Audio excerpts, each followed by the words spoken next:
Hi everyone. So in this video, I'll be explaining about the liquidity in the markets. So you might have heard a lot of people talk about liquidity and how that liquidity is actually making the stock market go up. So we'll first understand what liquidity is and how that is induced in the system and how it is taken back also at a later stage.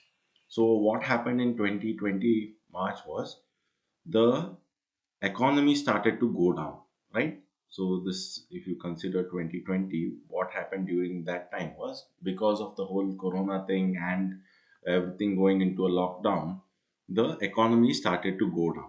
So what the central banks did, that is the Federal Reserve in US and all other global central banks and even the RBI, they started to infuse more money in the system. Okay, and also decrease the interest rates. So the RBI, what they did, they decreased the interest rates from around 5.5 to now 4%. Okay, so they have decreased the interest rates to 4%, and also they are doing OMO, that is open market operations, to infuse more liquidity in the system. So what happens when RBI does an OMO and decreases the interest rates? The banks who are going to participate in this OMO, right, like HDFC and all, they are going to take on this additional liquidity that is given by the RBI.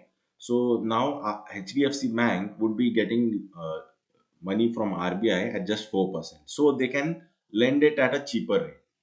That is, if the home loan was earlier 9%, now the home loan would be, let's say, around 7.5 or 7%. So if the home loan is at 7% and I am a buyer, home buyer, right? So at 9%, the EMI, let's say it was around 45,000 per month. Okay. At 7%, if it becomes 35,000, then I feel that, okay, I would be able to afford this 35,000 a month and buy that house.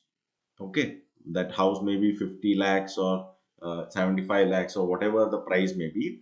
So at cheaper interest rates, right, I would be able to afford it. So what happens is now this liquidity or this 50 lakhs or 75 lakhs that I have used to, let's say, buy a property from Godrej Properties, okay, and I have paid them 75 lakh. So all of a sudden, this liquidity has come in the system, correct? So this money which wasn't there on credit, this thing has all of a sudden come into the system, and what that is going to do is, firstly, Godrej Properties is going to get their 75 lakhs and they are going to pay their uh, contractor and all of that. And additionally, their inventory is going to go down, right? So they are going to use this 75 lakhs to buy land. I mean, by combining all the amounts that they get after selling each house, right?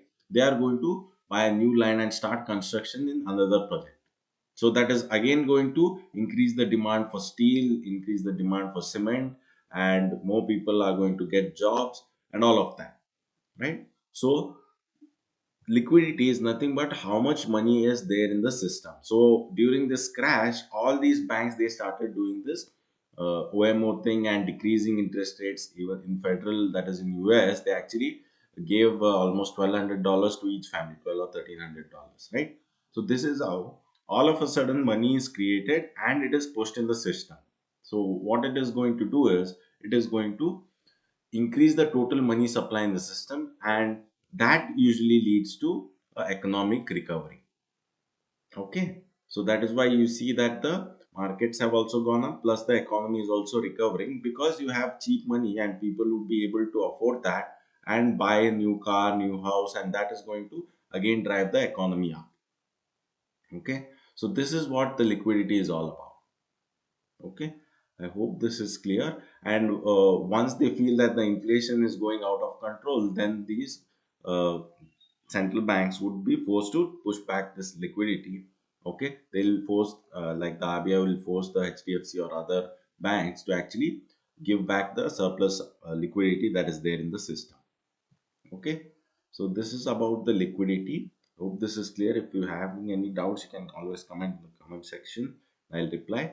And the next thing is, someone else had asked, what is technical analysis and what is fundamental analysis? So, technical analysis is an analysis methodology for the forecasting the direction of price through the study of past market data, primarily price and volume. So, if you ever open a chart, right? So, on TradingView, if you open a chart, this is how the chart is going to look like. Although I would have used some other indicators, right? So here I have actually used a few other indicators, but I'll show you how it would look like. Okay, I'll just remove these indicators. So basically, okay, the volume thing should be there. Okay, so the price would be either represented via candlesticks, or sometimes it might be a line also that you see once you log on to trading view, right? And at the bottom you'll have the volume. So based on the price movement and the volume, people decide whether this particular thing is going to go up or go down. So that is technical analysis. Okay, looking at the charts, looking at the candlestick, looking at the volume, people are going to decide whether this particular thing price is going to go up or it is going to go down. So that is technical analysis. Okay, and what is fundamental analysis? So here in technical analysis, you are hardly bothered about what exactly the company does, or whether that company is going to post better profits or it is impacted, which sector the company is. Nothing of that you are going to take into account while doing technical analysis. But in fundamental analysis, it is a methodology wherein you analyze the company's financial factors, okay, to know whether the company is worth investing in or not. Okay, so you can make use of something like a screener and things like that. So for example, if we go to screener and we'll go to Asian Paints, right? So here, based on the market cap of the company, what is the PE of the company, ROC levels, okay, and what exactly the company does, the revenue breakup, right? This is the largest paint manufacturer in India. So you analyze the sector, you analyze the other financial ratios like the ROC, ROE, right? What is the debt on the company? What is the PG ratio? Okay, so all this comprises of fundamental analysis. And here, what you do, you don't look at the charts and then say, okay, this is where I buy the stock. Okay, here, if you feel this particular company is undervalued, then you go out and buy it.